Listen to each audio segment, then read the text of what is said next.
Bonjour à tous et toutes et bienvenue dans Se Sentir Bien, le podcast qui est là pour vous aider à vous sentir bien dans votre vie. Je suis Esther Taïfé, thérapeute IFS et coach de vie certifiée. Et dans ce 243e épisode, on va parler de comment apprendre à se connaître soi-même.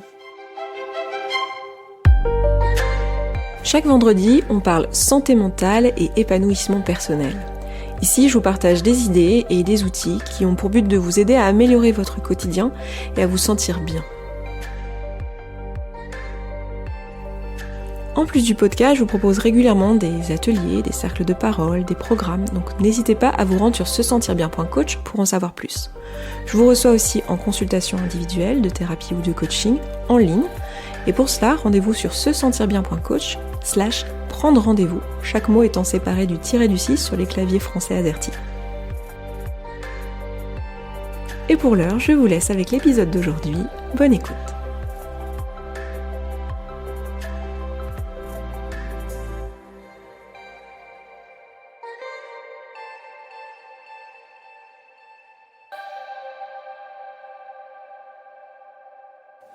Bonjour à tous, bienvenue dans cet épisode aujourd'hui. Je suis très heureuse de vous retrouver en ce vendredi. J'espère que vous allez bien. Moi ça va, toujours aussi bien. Très heureuse de vous retrouver tous les vendredis depuis maintenant, je sais plus combien de semaines, mais depuis que je suis revenue, peut-être une dizaine de semaines. Ça fait un bien fou de vous parler toutes les semaines et de pouvoir développer des idées ici de nouveau comme j'aimais le faire il y a quelques années. Donc voilà, c'est bien quand même le post-burnout quand les choses vont beaucoup mieux, qu'on se sent en énergie, qu'on a de nouveau des idées, des envies de partage, qu'on apprend des trucs, qu'on a envie de reformuler. Ça fait un bien fou. Je vous partage ça parce que je sais qu'il y en a parmi vous qui ont fait des burn-out ou qui sont en train de vivre un burn-out et qui ont besoin d'entendre que on s'en remet.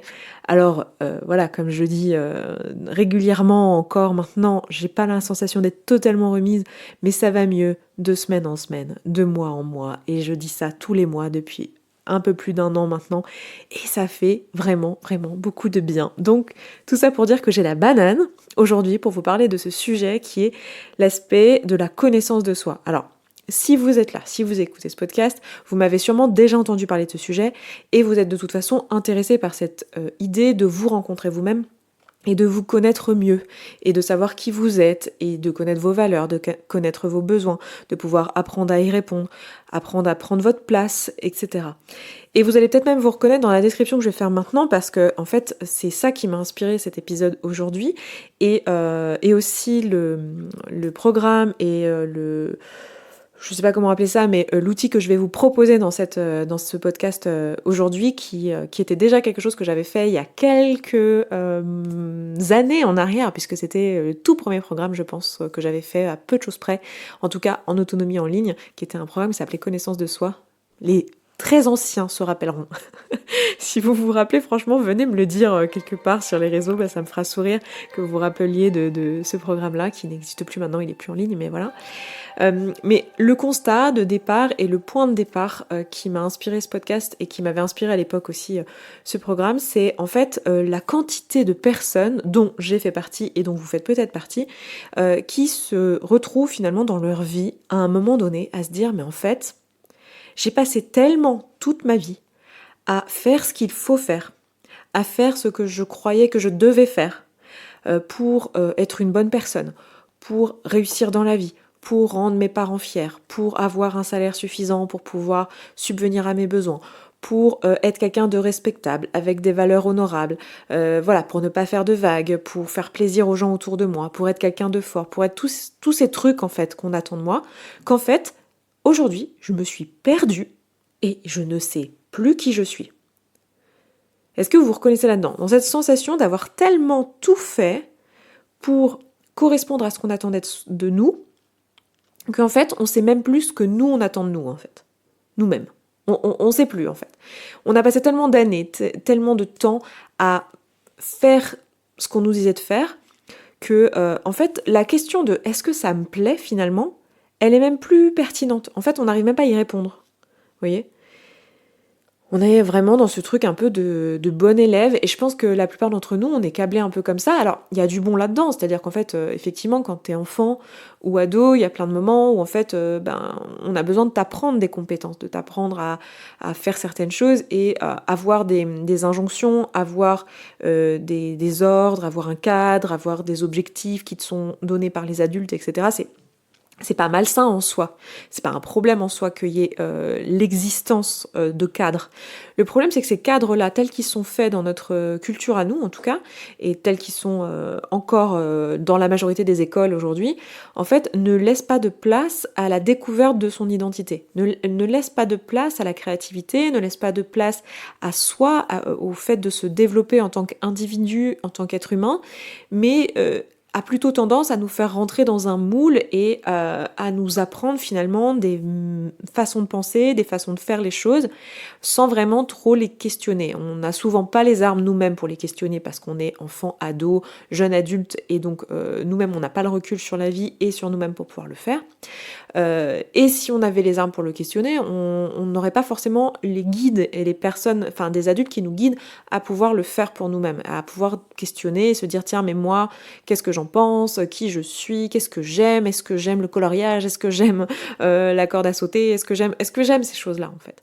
Et on se retrouve finalement à juste faire et puis c'est comme ça qu'on peut se retrouver à l'âge adulte. Alors en fonction des personnes et en fonction de leur histoire de vie, ça va pas forcément arriver au même âge dans la vie, mais c'est à la même étape en fait dans la vie où on se retrouve à un moment donné à se dire mais en fait là ça fait trop longtemps que je suis dans les il faut je dois et que je me questionne pas et je peux même traverser un burn-out éventuellement, c'est pas forcément ça qui va se passer, mais je peux traverser un burn-out, je peux traverser une dépression, je peux traverser en fait un moment, une espèce de crise existentielle en fait, une crise individuelle où en fait je ne sais plus ce que je veux en fait, je sais pas ce que je veux, je sais pas qui je suis, ou alors même maintenant je le vois chez pas mal d'entre vous quand je vous reçois en consultation, des personnes parfois très jeunes, hein, quand je dis très jeunes, c'est en dessous de 25 ans, qui n'ont jamais su quelle voie prendre, parce qu'en fait, justement, le système et leur éducation et toute la culture ne leur a pas invité à se poser la question de qui ils sont, en fait. On n'a pas eu l'occasion de se rencontrer.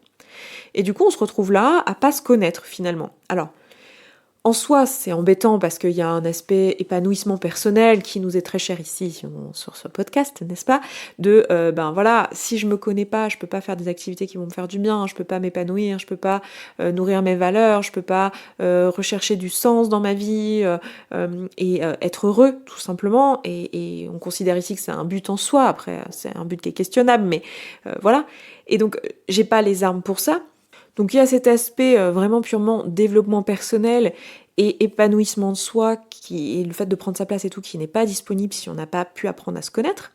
Mais il y a aussi un autre aspect qui est plus de l'ordre de la sécurité et de l'ordre de juste savoir être au sens savoir être présent, savoir être là. On en parlait un petit peu la semaine dernière du sentiment d'être présent avec soi-même, où en fait, on, comment dire, on n'a pas cette compétence d'être avec soi parce qu'on ne sait pas ce que c'est en fait. Presque nous-mêmes nous rencontrer, c'est insécurisant. C'est-à-dire qu'on va avoir peur de ce qu'on risquerait de trouver.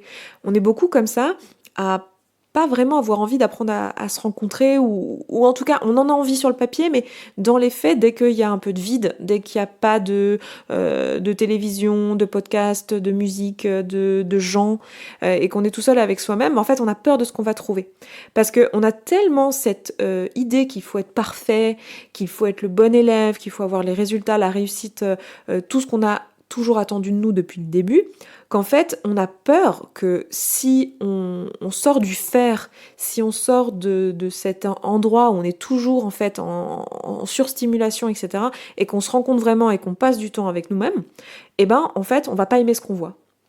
Donc on est beaucoup à, d'un côté, avoir extrêmement envie et besoin de se rencontrer, soi-même, et en même temps de résister très fort à cette rencontre, et de se dire, oui mais Si ce que je rencontre, c'est terrible et que j'aime pas du tout ce que je vois, comment je vais faire en fait? Comment je vais faire déjà que là, j'ai du mal à avoir une bonne estime de moi, j'ai du mal à avoir confiance en moi parce que j'essaye de faire tout ce qu'on me dit de faire et tout pour être une bonne personne et déjà je trouve que j'y arrive pas très bien et que c'est jamais assez. Mais alors si en plus je vais vraiment regarder qui je suis et que je suis déçue de ce que je vois, comment ça va comment je vais survivre à ça en fait?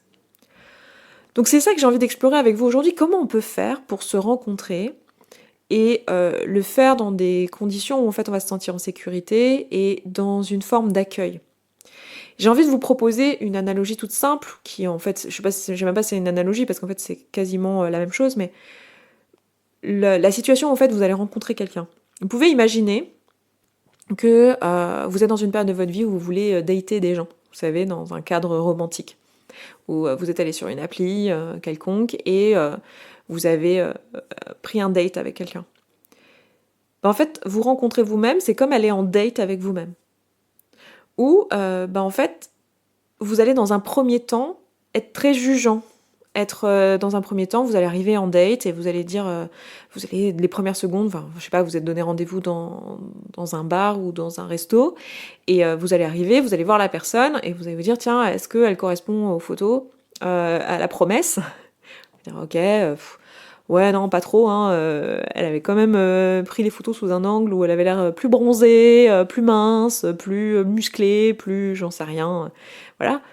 Donc il y a un premier abord. Ou alors les vêtements, ah tiens, elle s'habille comme ça, elle doit venir de tel milieu social. Ah tiens, elle aime pas trop la mode. Ou au contraire, ah tiens, elle est stylée, machin.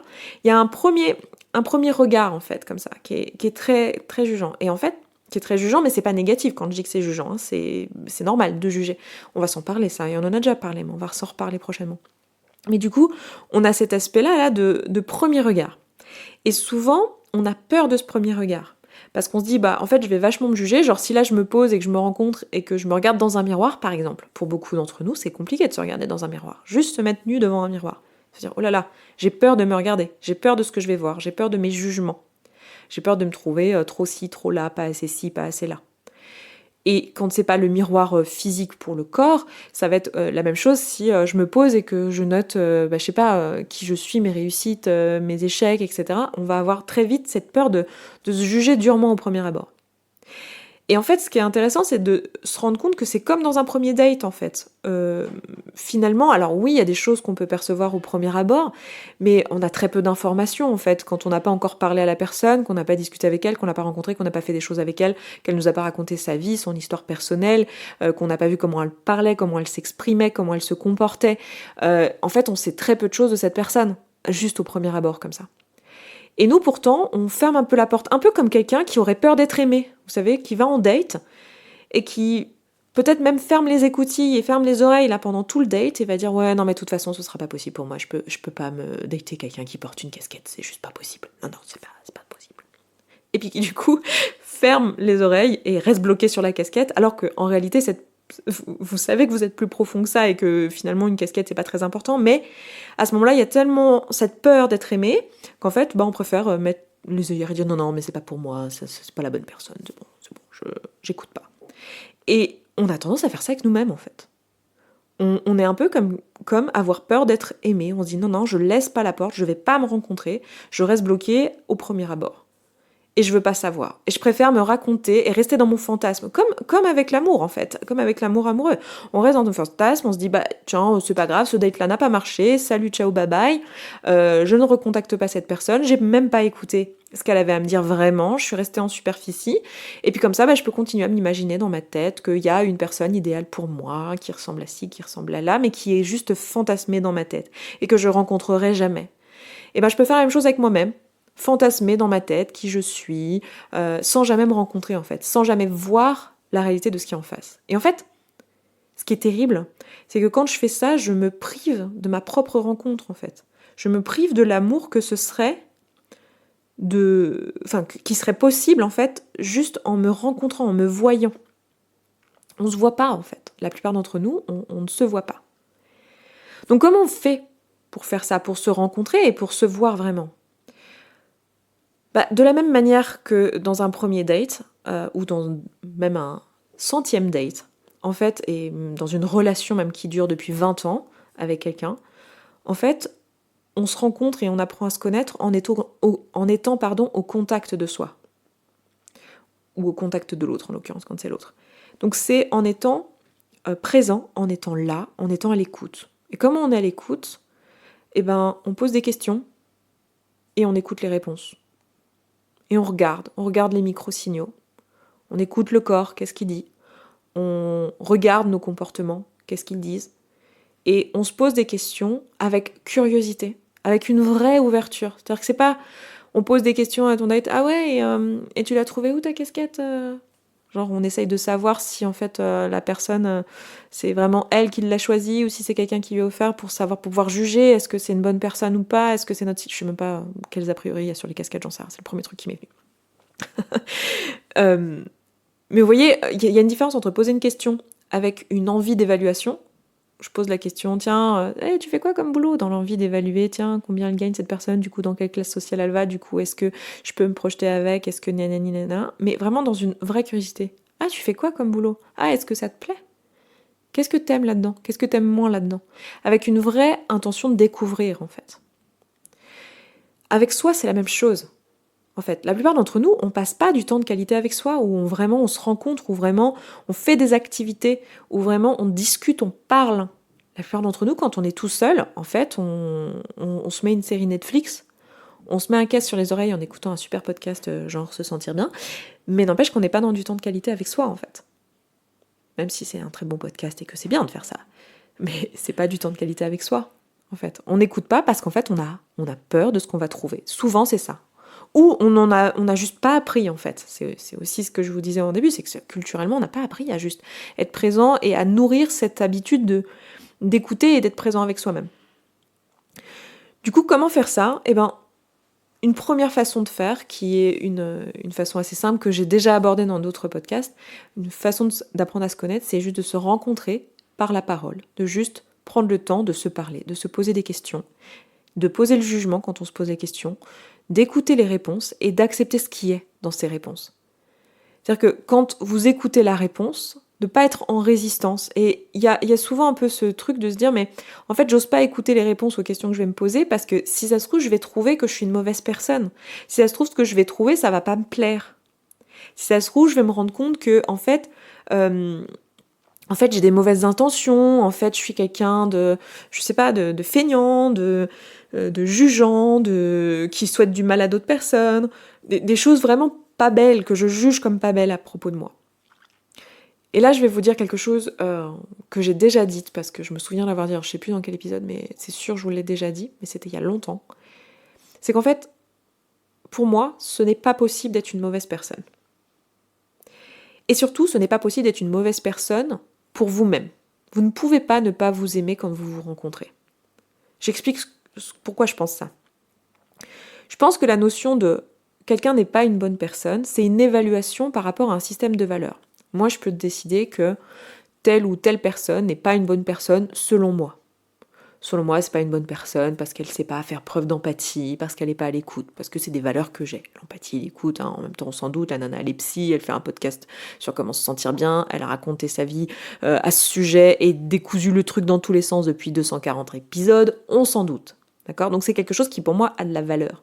Donc quand je vois une personne qui ne répond pas à ces valeurs-là, j'ai pas une estime énorme pour cette personne. Bon, après, c'est quelque chose qui se déconstruit, mais voilà. Donc, je peux penser, potentiellement, que c'est pas une bonne personne. Ce qui, en vrai, n'est pas tout à fait vrai, parce qu'aujourd'hui, je ne crois pas que mes valeurs sont les meilleures valeurs du monde, et je ne crois pas que, qu'une personne qui ne remplit pas mes valeurs n'est pas une bonne personne, mais bon, ça, c'est la philosophie pour une prochaine fois. Mais vous avez l'idée. Si je juge, en tout cas, négativement quelqu'un, c'est de toute façon par rapport à mon système de valeurs, à ce que moi, je trouve bien et pas bien. Et en fait, vous ne pouvez pas ne pas être d'accord avec votre système de valeurs. La personne que vous allez trouver, si vous voulez, quand vous allez vous découvrir, elle ne peut pas ne pas être d'accord avec vos valeurs vu que c'est vous-même. C'est vos valeurs, c'est la définition même de vos valeurs. C'est ce que vous trouvez juste et pas juste, ce que vous trouvez beau et pas beau, de manière tout à fait arbitraire. Donc, vous êtes sûr que la personne que vous allez découvrir, elle a des valeurs que vous valorisez vu que c'est vous-même. Vous voyez ce que je veux dire ?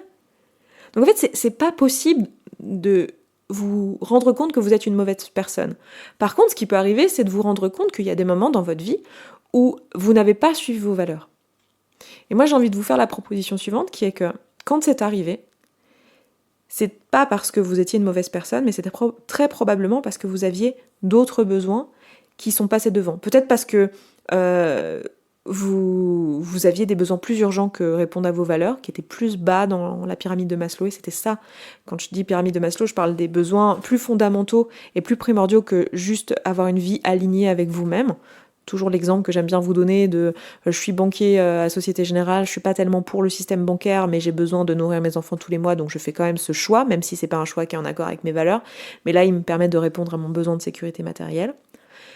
Donc peut-être que vous avez fait ce genre de choix, ou peut-être que tout simplement vous ne saviez pas que c'était vos valeurs. On vient de dire qu'on n'a pas eu l'occasion de se rencontrer. Donc en fait, il y a plein de moments dans votre vie où vous avez fait des trucs parce qu'on vous a dit il faut que tu fasses ça, et vous avez dit bah je dois faire ça. Et puis un jour, vous avez dit non, mais en fait, je me sens super mal d'avoir fait ça.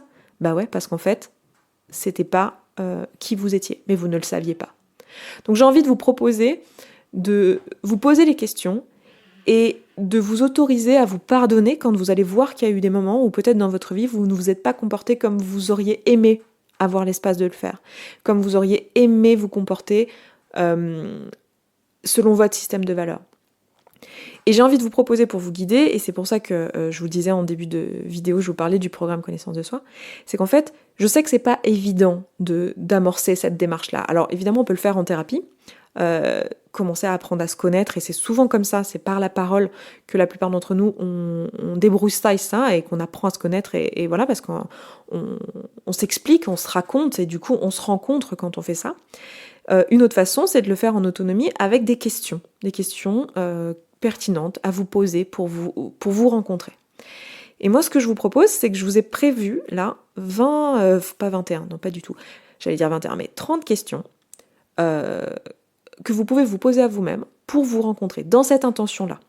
Et dans la façon dont j'ai formulé les questions, je me suis assurée de vous laisser l'espace pour vous pardonner, pour vous voir sans vous juger, mais quand même vous poser les questions qui fâchent, vous poser les questions que vous n'oseriez pas vous poser ou que vous ne sauriez pas vous formuler tout seul et que vous auriez besoin de quelqu'un en face pour vous les poser. Et l'idée, c'est qu'à la fin, vous puissiez vraiment avoir fait cette connexion avec vous-même et vous être rencontrés, peut-être même pour la première fois. Peut-être que c'est pas la première fois, mais ça permettra aussi de faire un genre de reset là, à l'occasion du printemps. C'est typiquement le genre de moment où on a envie de faire ce genre de reset, si en plus c'est quelque chose que vous avez déjà l'habitude de faire, d'écrire.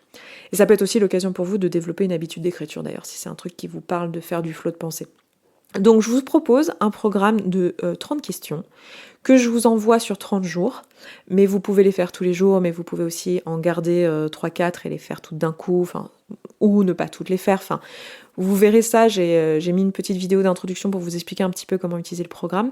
Mais en tout cas, c'est 30 questions qui vous permettent de vous orienter dans cette direction, d'apprendre à vous connaître et de vous rencontrer, et de le faire dans une ambiance paisible, dans une ambiance d'amour de vous.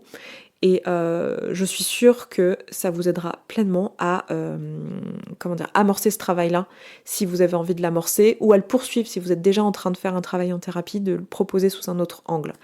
Donc voilà, je suis ravie de vous proposer ça. Si vous avez envie d'en savoir plus sur ce programme, n'hésitez pas à aller regarder le lien que j'aurai mis en description. Ça se trouve sur se-sentir-bien.coach, et vous avez un endroit où vous avez tous les programmes. Et le programme s'appelle 30 questions. Je sais plus comment j'ai formulé, pour me rencontrer et apprendre à me connaître. Ah oui, et j'ai oublié de vous dire que j'ai un code promo pour vous. Si vous écoutez ça en direct au moment de la sortie de l'épisode, jusqu'à dimanche minuit, donc dimanche soir, au moment de la sortie, vous avez 40% de remise sur le programme à l'occasion du printemps avec le code 30 questions printemps. Voilà, je vous aurais mis le lien en description. Bon, après, si vous écoutez ça après, de toute façon, le programme il est à 59 €, donc c'est très abordable, mais si vous pouvez en profiter, écoutez, faites-vous plaisir, puisque moins 40%, c'est quand même pas mal. Voilà, je m'arrête là cette fois-ci, je vous embrasse, je vous souhaite une très belle semaine, une très bonne fin de vendredi, et je vous dis à vendredi prochain. Ciao ciao.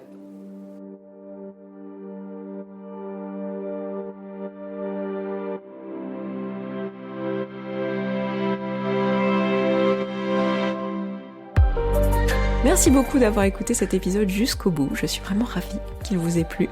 Si vous voulez en savoir plus, je vous donne rendez-vous sur sesentirbien.coach pour les ateliers, les cercles de parole, les programmes, etc. Et bien sûr, rendez-vous sur sesentirbien.coach/prendre rendez-vous, chaque mot étant séparé du tiré du 6 sur les claviers AZERTY français, pour prendre rendez-vous avec moi pour une séance de thérapie ou de coaching. Rendez-vous là-bas, à tout de suite.